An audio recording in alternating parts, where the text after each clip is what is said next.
My grandfather was a Christian pastor in Germany. He always said he was born on the wrong side of the ocean at the wrong time of history. He was drafted into the German army along with every able-bodied person right as the Second World War began in 1939, and immediately placed on a frontline unit, Unit 699, that was placed in the heart of Russia and moving through the Ukraine and into Russia in the southern flank. They were heading for the city of Baku, for their goal was to basically capture the oil reserves of the Russian armies and the Russian government. And being on a bridge building unit right at the front lines, often behind enemy lines, there were huge amounts of casualties and a lot of heartache. One day, his commanding officer towards the end of the war called him into his office, his makeshift office, and asked him a very direct question. He said, "Herr Hasel, do you believe that Germany is going to win this war?" And the question was kind of a catch-22, because if you're a patriotic soldier, you're going to say, of course we're going to win this war. But also being a Bible student and as pastor and having studied prophecy, my grandfather knew that Germany would not win the war, and so he was conflicted and he didn't know exactly what to say, and at that moment he said a silent prayer to heaven, and then he said, "Is this an official or an unofficial question?" And they had kind of an unwritten code within their unit that when they had their hats off, they could speak on an unofficial capacity.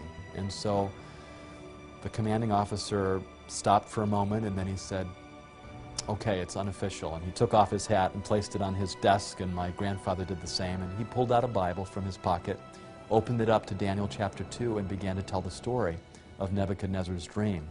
And he said, "I don't believe that Hitler is correct. His empire cannot last 1,000 years as he's promising the German people. This war has to fail because of biblical prophecy and how everything has been fulfilled in the past." Nearly 2,500 years ago, King Nebuchadnezzar, the king of Babylon, had a dream.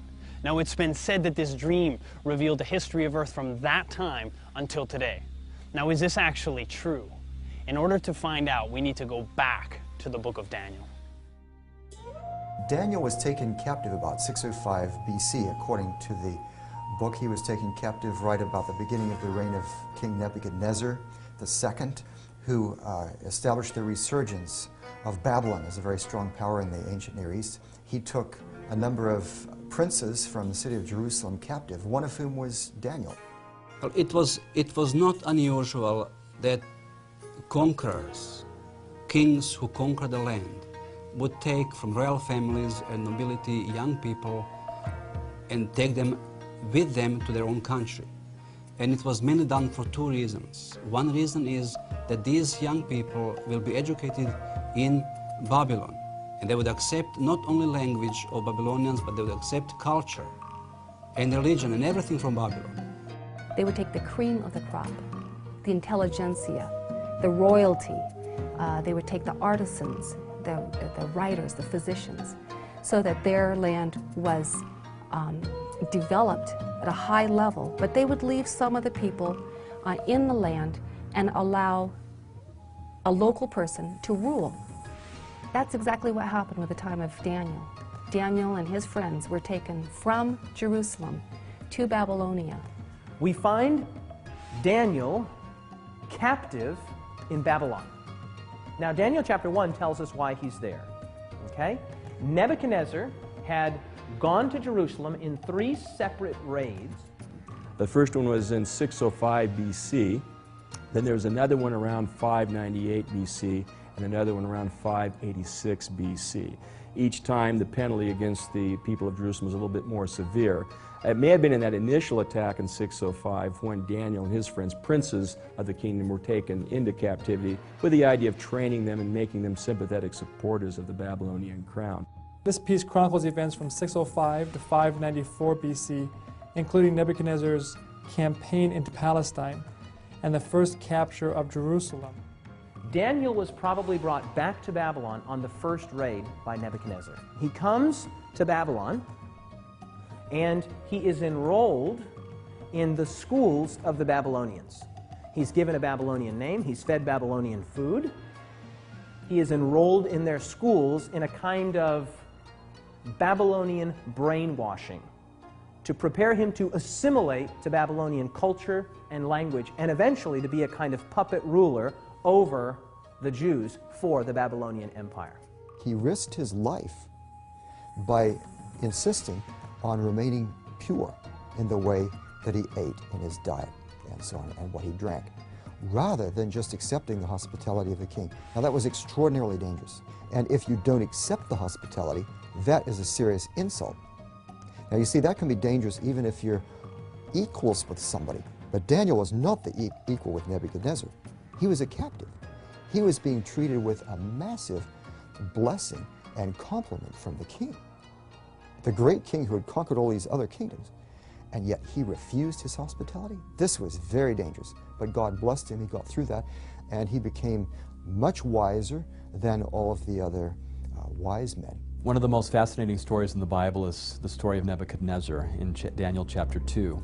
Nebuchadnezzar has dreams, the Bible says. It was his second year of his reign, and he wakes up completely disturbed because he's had this amazing dream, and like something that happens to so many of us, he wakes up and he doesn't remember what he dreamed. He dreamt a dream that terrified the daylights out of him. Now, this has got to be quite a dream to terrify this kind of a king. He knows it's from the gods.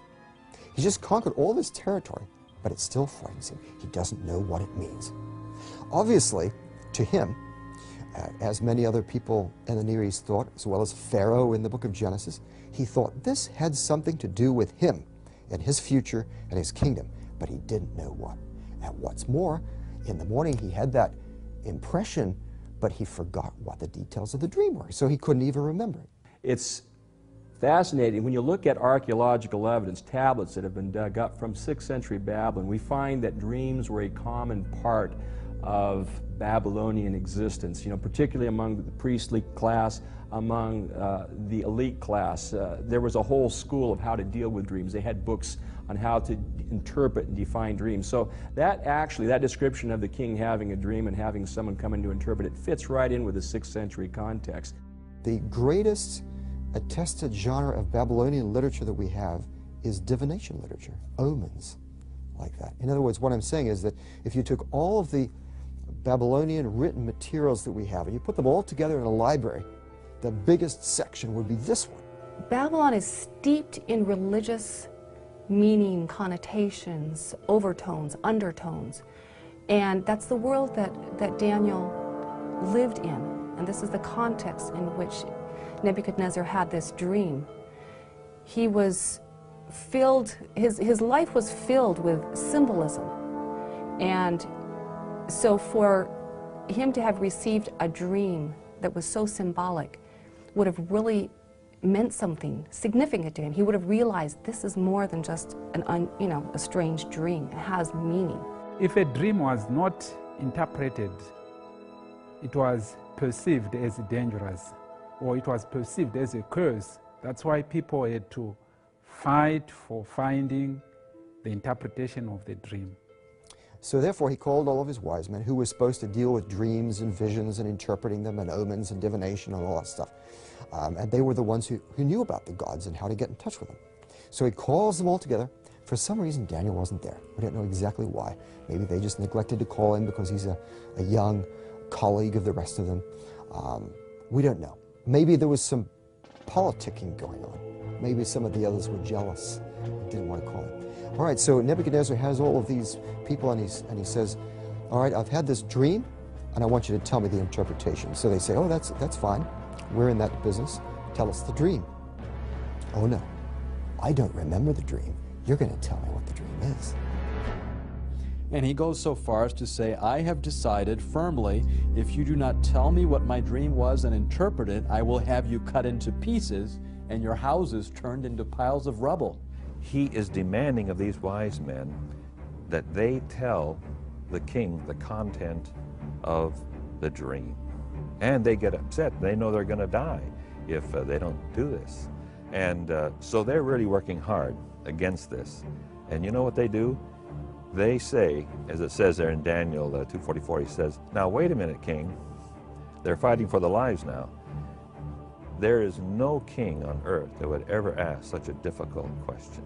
The king basically says, I'm not going to be persuaded by your time-saving tactics. Okay? If you tell me what the dream is, then I can have confidence in your interpretation. I don't remember what the dream was, and that's what I need you to do for me. After all, you're the magicians, you're the astrologers, you're the soothsayers. Tell me the dream. They were paid, they were enrolled, they were on the divine payroll for the purpose of knowing what others didn't know. They had access to secret information, and so it was reasonable for the king to ask this. And so the king decides that he's going to have them all killed. All of his top advisors, all of his magicians, astrologers, his sorcerers, his enchanters. And the story, or the decree, comes to Daniel and his 3 friends.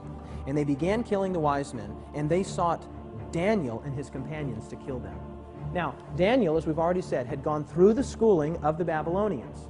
And so he was apparently numbered with the wise men. He was numbered with those that were being killed. As the story unfolds, one of the king's guards arrives at Daniel's house for the purpose of executing him. That must have been awkward, right? Knock, knock, knock. Hello, what can I do for you? Daniel? Yes, I'm here to kill you.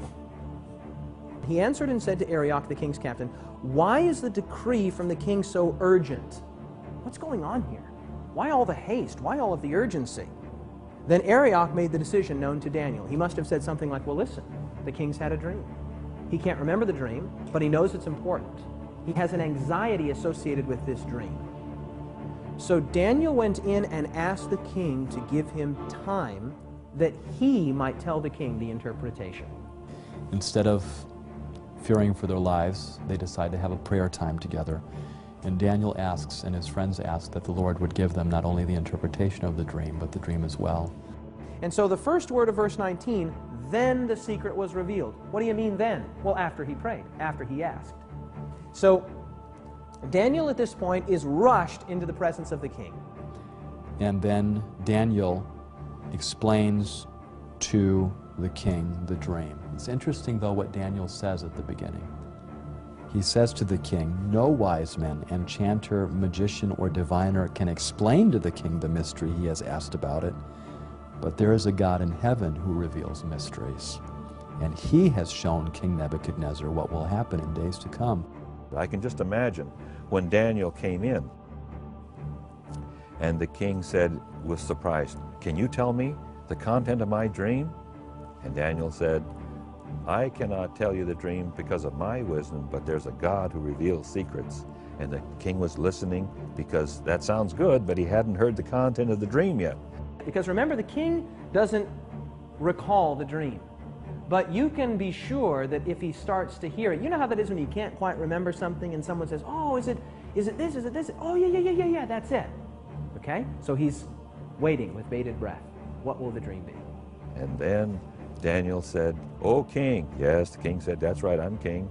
"O king, you looked and saw." "Yes, I saw." Now what did I see? I can just see the king leaning forward in his chair. And then Daniel says, "O king, you saw an image." And as soon as Daniel had uttered that one word, image, he had won the day. Verse 31, "You, O king, were watching, and behold, a great image. This great image, whose splendor was excellent, stood before you, and its form was awesome. This image's head was of fine gold, and its chest and arms of silver, its belly and thighs of bronze, its legs of iron, its feet partly of iron and partly of clay. You watched while a stone was cut out without hands, which struck the image on its feet of iron and clay, and broke them in pieces.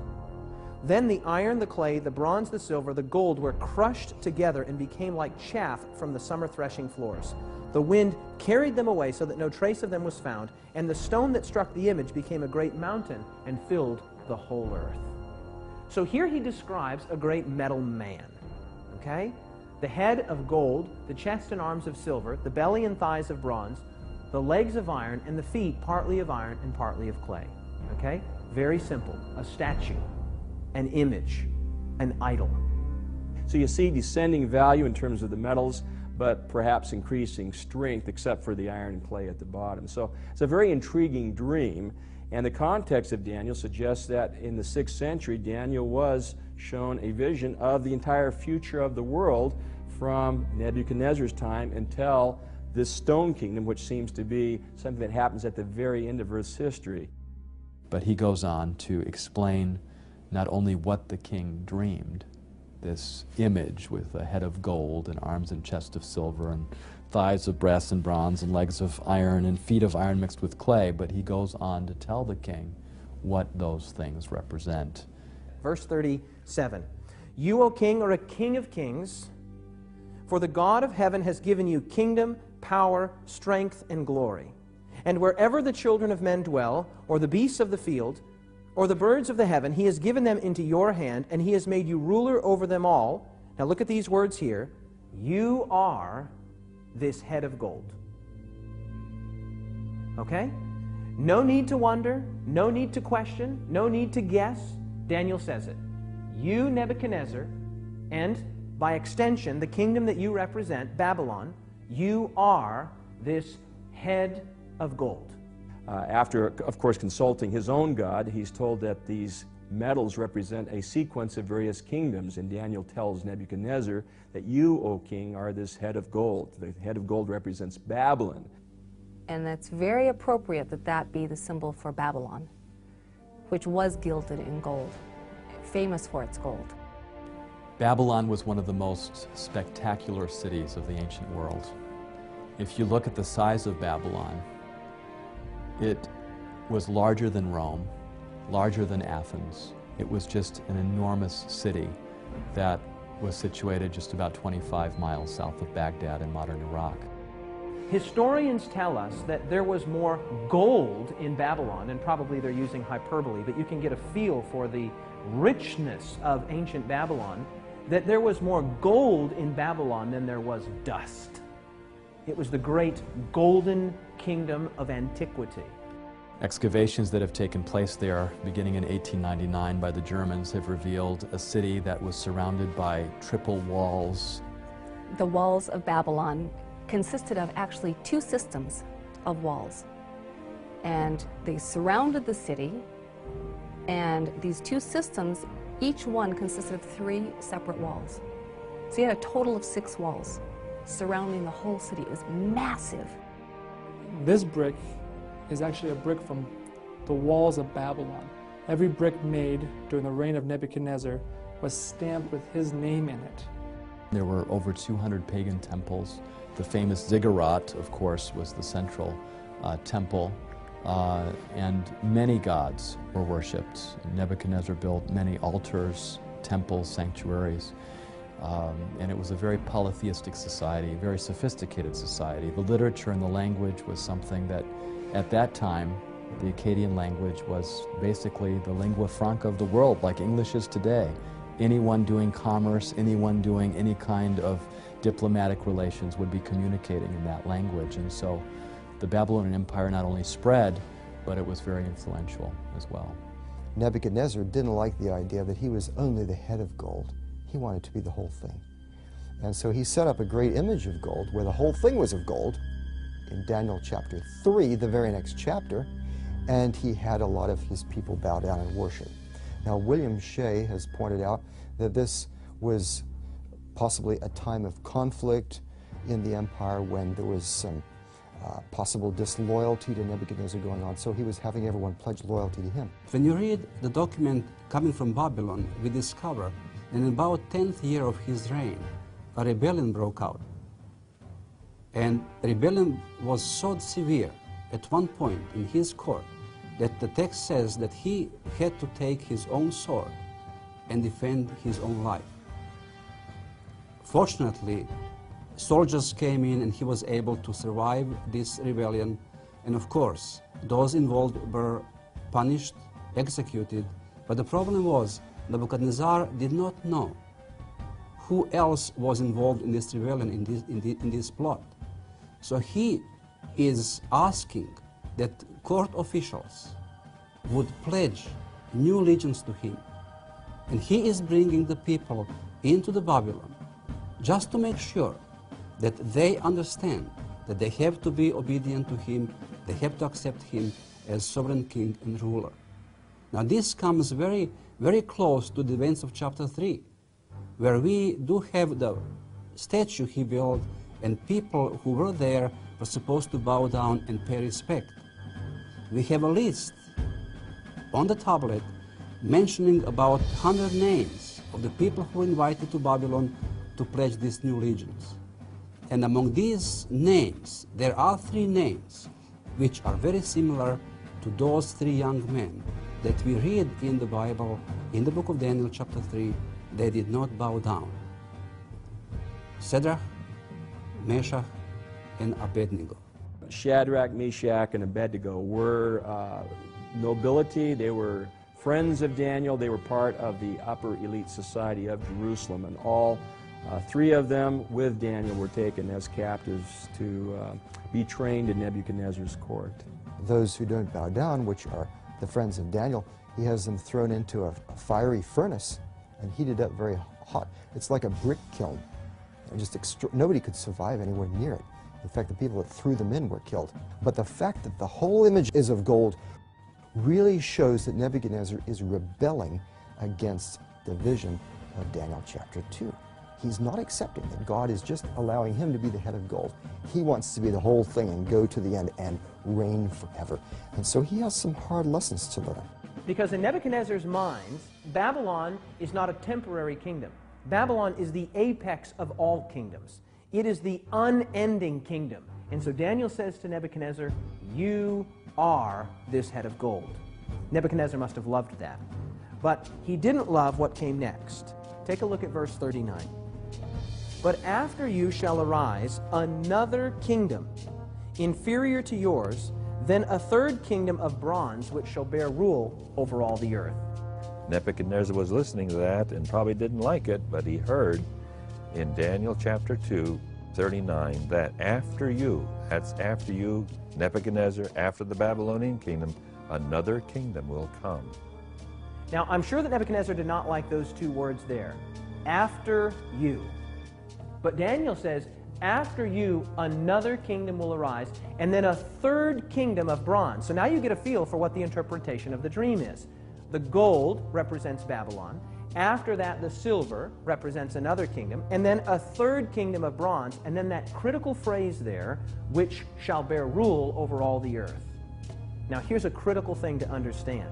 That phrase, which shall bear rule over all the earth, lets you know that these are not mere regional or tribal powers. These are world-ruling entities, world-ruling powers. Babylon was the greatest nation of antiquity up to that point. But Babylon would be succeeded by another kingdom.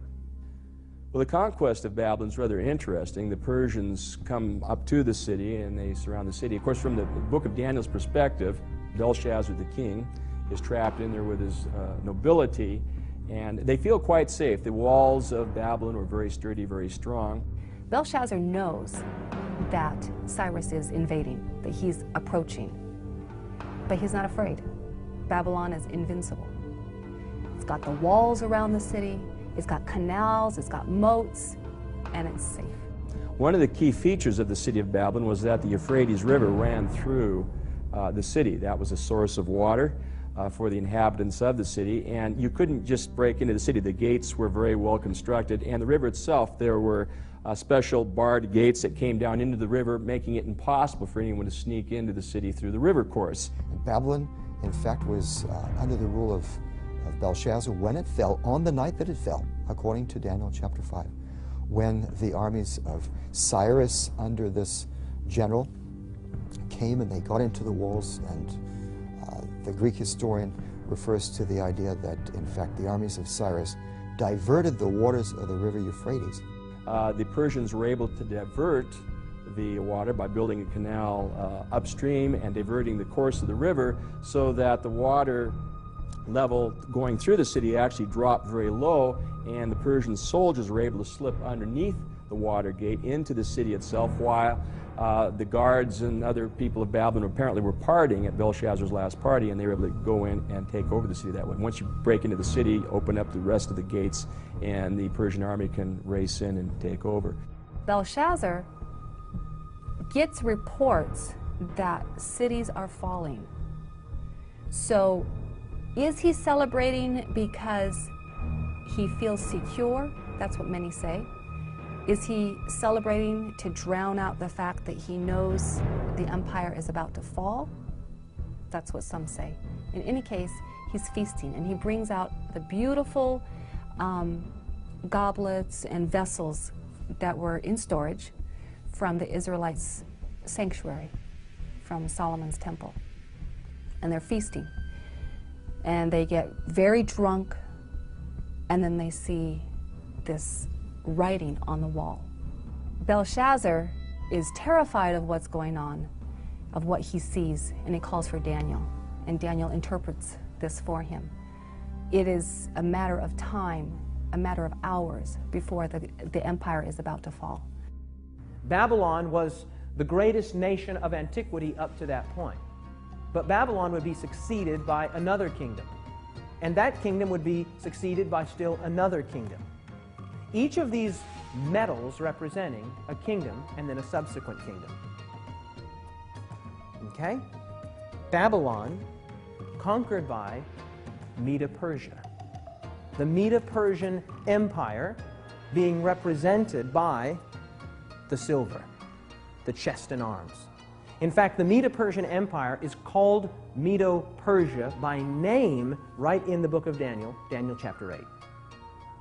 Cyrus, king of Persia, with his general Ugbaru-Gobryas, took over in 539. Now, the Persians were a very powerful empire, and they had quite an enlightened rule in a sense. Cyrus could be brutal on various places. So, for example, there were cities that got in his way that wouldn't surrender, and he burned the whole city with men, women, and children. However, those cities that submitted to his rule, he was very nice to, and he in fact let captives go free to their homes, including the Jews, back to Judah, and he returned gods to their temples and did all kinds of things. Now, the Persian Empire went on, and of course, when a king has a big army and lots of power, he wants to expand his empire. That's every king's dream, right? So one of these kings in the 400s, his name was Xerxes. His Persian name, in Old Persian, which is his original native language, is Shayarsha. Now, that was hard for the Jews to pronounce, so they said Ahashverosh. We know him as Ahasuerus. And the Greeks said Xerxes, which is Xerxes. Okay? He was the husband of Queen Esther. The young girl Esther lived during the Persian period, during the time of Xerxes I. Now, the Bible and the biblical text, the king that eventually married this young Jewish girl was actually called Ahasuerus. Now, I don't know what Esther called him, whether she called him Shayarsha or Ahasuerus, but in any case, that was her husband. And this guy was power hungry. He was also really weird, had a very short temper, and he wanted to conquer Greece. He invaded Greece, expanded the Persian Empire, the son of Darius, of course, and really established these major capital cities and palaces, finished them that his father Darius had started them, but he finished them, places like Susa and Persepolis and some of these fantastic cities of the Persian Empire. But you can imagine the Greeks never forgot what the Persians had done to them. So years later, see, this was in the 400s, over a century later, Alexander the Great rose up. His father was Philip of Macedon. Macedonia is to the north of Greece. And he then took over Greece. And the Greeks and the Macedonians had not forgotten what the Persians did, and they wanted revenge. And so they all got behind Alexander, and he went over and he defeated the main Persian army in 3 great battles, Issus, Granicus, and Arbela, in the 330s, captured Darius III, the last king. The Greeks had been in tension with the Persians for quite some time. There had been several conflicts. The Persians had tried to invade Greece several times. And ultimately, under Alexander the Great, he was able to put a stop to the Persians once and for all in this great battle where he takes on Darius the Persian and wipes out the Persian army. Alexander the Great, 331, on the field of Arbela, a marvelous battle in which, though he was outnumbered significantly, he defeats the Medo-Persian armies. Alexander had assembled a group of infantry and cavalry numbering about 49,000 men. Darius outnumbered him by some estimates by 10 to 1, about 500,000 men, some estimates as high as 1 million. So you can see that Alexander was way outnumbered in that particular battle, but he had developed quite a few tactics, like the phalanx and other tactics from his father that he used very successfully in battle. And at one point in the battle, it got so intense that Darius just turned his horse around and fled, which was a signal for his entire army to do the same. And Alexander basically won battles several times that way, with Darius fleeing. If it had been a different king, if it had been a different time, and perhaps some biblical scholars quote the passage that says that God will strike fear into the hearts of kings. Perhaps this was a divine moment where God was deciding another empire was going to take over. Whatever the case may be, Alexander won when simply on human basis he shouldn't have won. So you see this transition from Babylon to another kingdom, Medo-Persia, to a third kingdom of bronze, which shall bear rule over all the earth. Now we come to the thighs, which are bronze. This is the Greek Empire.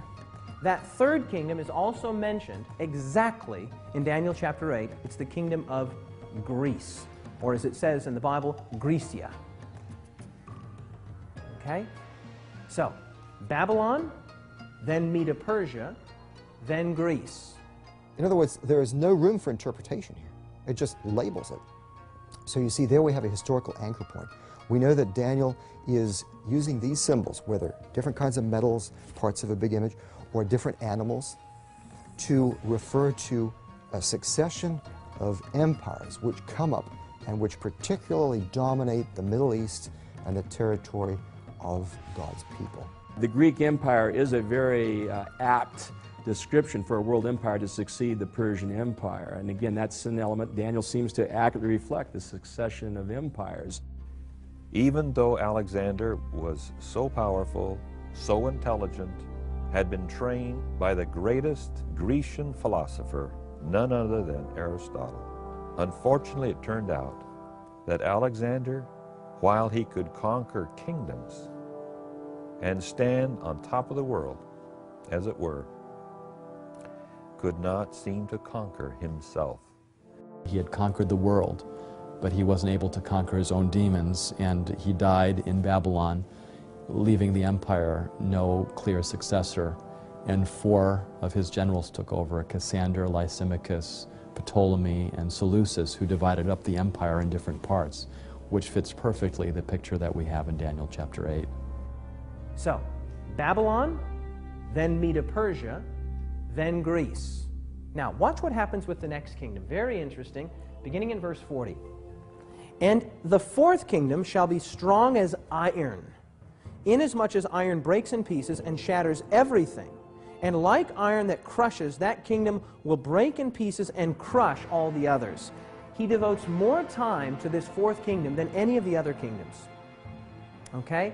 Now, when you look at this fourth kingdom, he says it will be extremely strong, extremely potent, extremely powerful, symbolized by iron. It will crush in pieces and break all of these other kingdoms. Okay? And that kingdom is none other than the great iron monarchy of Rome. Only one kingdom would fit. The Roman Republic turns into the Roman Empire, and it becomes yet the greatest of all of these succession of empires yet. It's the strongest. It's depicted apparently in Daniel as the kingdom of iron, and certainly Rome, in terms of its raw strength, its wealth, its riches, its glory may not have been as great as Babylon or Persia or Greece, but in terms of raw strength, none of the previous kingdoms could surpass Rome, and so iron seems an apt description for the Roman Empire. The Roman Empire was an empire known as a military empire, an empire known for its well-trained armies, for its tenacity, for its organization. Known for their ferocity, known for their military strength and might, as well as a well-refined culture. Now, Jesus was alive during the time of the Roman Empire, right? Jesus was nailed to a Roman cross. Jesus was watched by Roman soldiers. Jesus stood before Pontius Pilate, a Roman governor. And of course, crucifixion and the kinds of methods that crucifixion entailed just shows again the might of the Roman Empire and their characterization in the Bible as an empire of iron. So you have the long legs of iron, right? The long legs of iron, representing Rome, were not conquered. Rome wasn't conquered from outside by a stronger, greater, more potent military power. Rome was divided. Well, I wonder what the prophecy says about that. Let's see what it says. Verse 41. Whereas you saw the feet and toes, partly of potter's clay and partly of iron, look at these 5 words. The kingdom shall be divided. The kingdom shall be what? Divided. The kingdom will be divided. In other words, there will not be a conquering of this 4th iron kingdom, but the division of it. The kingdom will be divided. And the final phase, which is not a kingdom, but it's following Rome, it's a breakup into iron and clay, which don't really mix together. So it's sort of a division of the Roman Empire. In verse 41 it says, just as you saw that the feet and toes were partly of baked clay and partly of iron, so this will be a divided kingdom, yet it will have some of the strength of iron in it, even as you saw iron mixed with clay. So the iron continues, but it is now divided.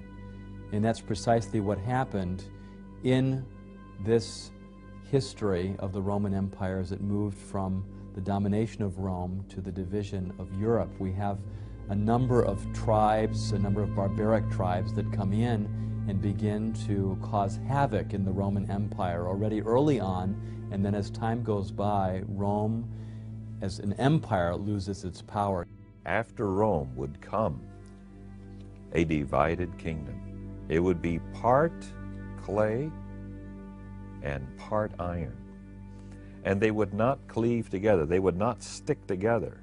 They would be in the form of a body part, but they would not be a single kingdom.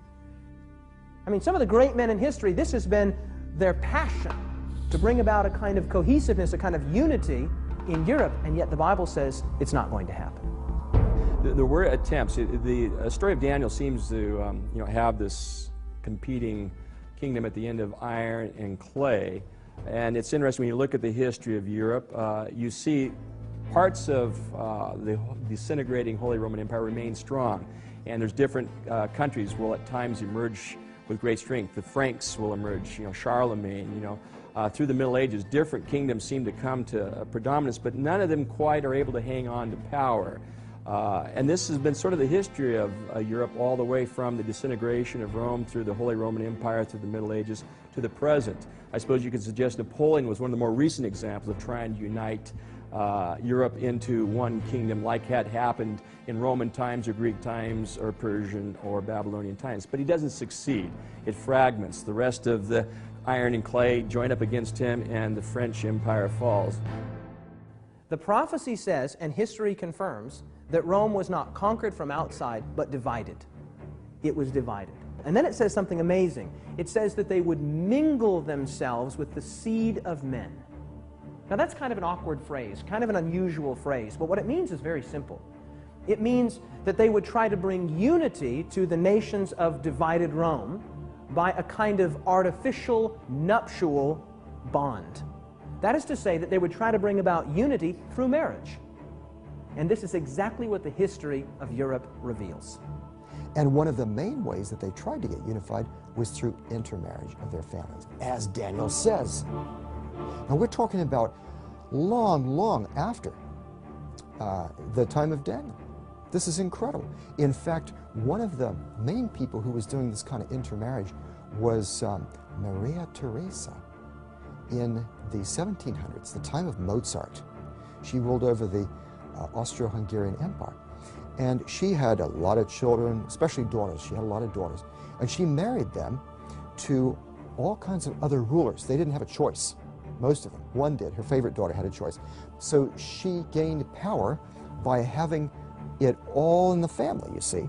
And that's the way they tried to control Europe. The Duke of this country would marry the Duchess of that country. The King of this country would marry the Queen of that country. The Prince of this country would marry the Princess of this country, all the while trying to bring about an artificial unity, thinking that family ties and family bonds would bind the nations of divided Rome together in such a way that they would once again be unified. Now, as if that's not amazing enough, the text says that it wouldn't work, that it wouldn't cleave or adhere together. Even though they attempted to have unity through intermarriage, it did not work because the prophecy is sure. These countries will not cleave together, no matter what humans might try. The critic says, too accurate, too precise, must have been written after the division of Rome sometime. Okay? Everybody agrees Daniel is accurate. So the question is, was it written before, with the traditional authorship, 500 to 600 years before the time of Jesus, or was it written sometime after the division of Rome, 500 to 600 years after the time of Jesus? That's the question. From the standpoint of an archaeologist, I would say that we have a lot of new evidence in the last several years that supports the historicity and the accuracy of the book of Daniel. How do we know then that the book of Daniel was in fact written before the events that it describes? Well, one of the pieces of evidence that confirms that is the discovery of the Dead Sea Scrolls in 1947. In those scrolls, which was basically this religious community's library, was found every book from the Old Testament, at least portions of every book from the Old Testament, except the book of Esther. Wait a minute. If portions of every book except the book of Esther were found, what book was found there? Daniel. The Dead Sea Scrolls already have the book of Daniel as a canonical book of Scripture, belonging to the collection of Scripture. And if the book of Daniel was just only produced in the 2nd century, about 165, how would you find so soon after that this book of Daniel included in canonical Scripture? It just doesn't make sense. Now think this through with me. Even secular archaeologists, secular scholars date the Dead Sea Scrolls to 250 to 50 BC. That is to say, somewhere between 250 years before the time of Christ and 50 years before the time of Christ. You tracking with me? Now, if we have the book of Daniel some 200 years or 250 or 150 years before the time of Jesus, then guess what? We have a very good indicator that the traditional date of authorship that is attributed to the book of Daniel, namely 500, 600 BC, is the correct one. So rather than seeing it as a late work that is full of errors, that are not historical or not trustworthy, I think we can say the opposite, that we have enough evidence to favor 6th century dating for the book and the accuracy of the material that's found there. Now watch what happens next in the dream. Verse 34, you watched while a stone was cut out without hands, which struck the image on its feet of iron and clay and broke them in pieces.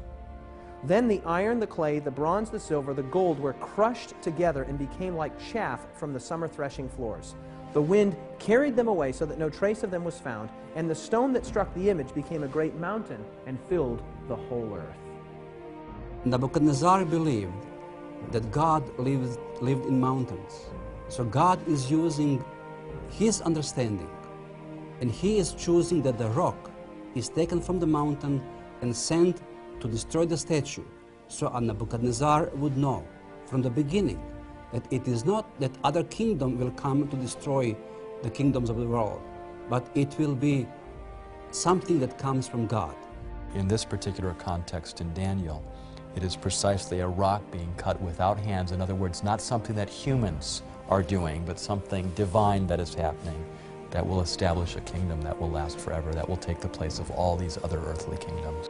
Let's consider who the rock is and what that mountain is that fills the earth.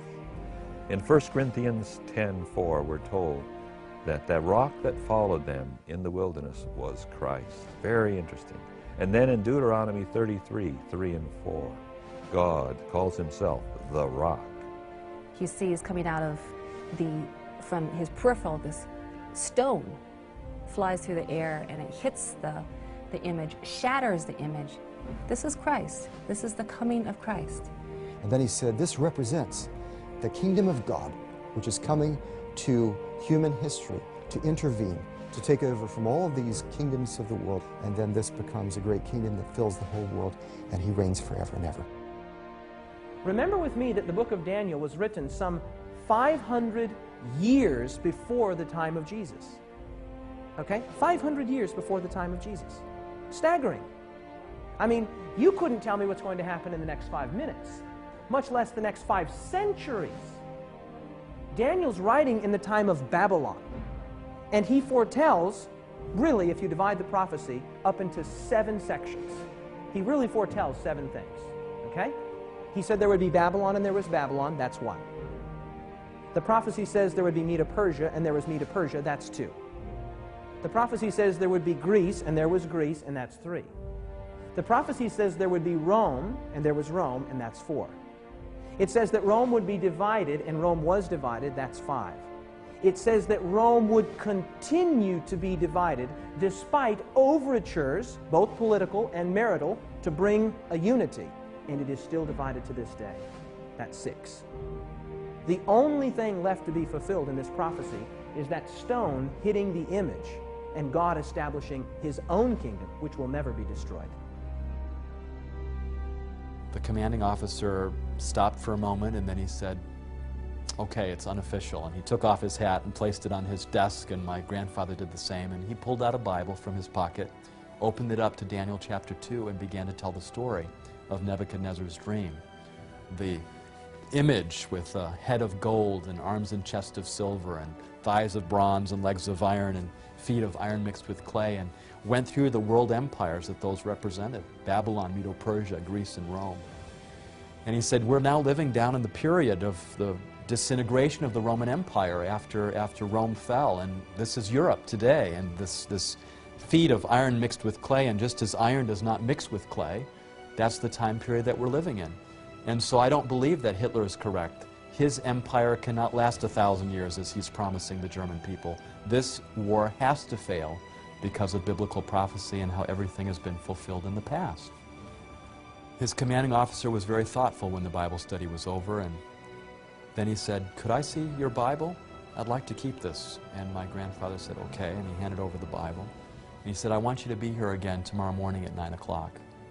You're dismissed. The next day he showed up at 9 o'clock, and only to see that there were 2 other high-ranking officers on either side of his commanding officer. And at that moment, as he walked into the office, he thought, oh no, for sure I've been betrayed. But then his commanding officer took off his hat, told the other 2 officers what their arrangement was, and that everything that would be spoken would be not repeated again, and handed back my grandfather his Bible. And my grandfather opened it up to Daniel 2, as he was told that he would have to tell that Bible study all over again. And so that's what he did. He went through the Bible study, went through each of those medals on that image, and as he went through those medals, he talked about the dates. And every time he mentioned an empire like Babylon and the dates of 605 to 539, he noticed some communication going between his officer and the other 2 officers, kind of imperceptible, but there. And he continued the Bible study and came to the end and said, we are now living in the time period of the feet of iron mixed with clay, and they do not cleave to one another, and for that reason, we will not have a unified European or world empire that's going to last 1,000 years. Hitler's Third Reich cannot last 1,000 years. And as he delivered that message, there was silence in the room.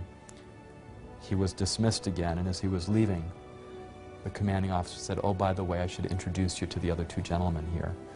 And he said, this is a captain, and prior to his time here in the German army, and his drafting into the German army, he was a professor of history. And then he was introduced to the other gentleman, too, who had been a professor of history as well in his civilian days, just before the war. He says, both of these men have corroborated all the dates that you've provided in the sequence and the history that you've provided here. Thank you very much.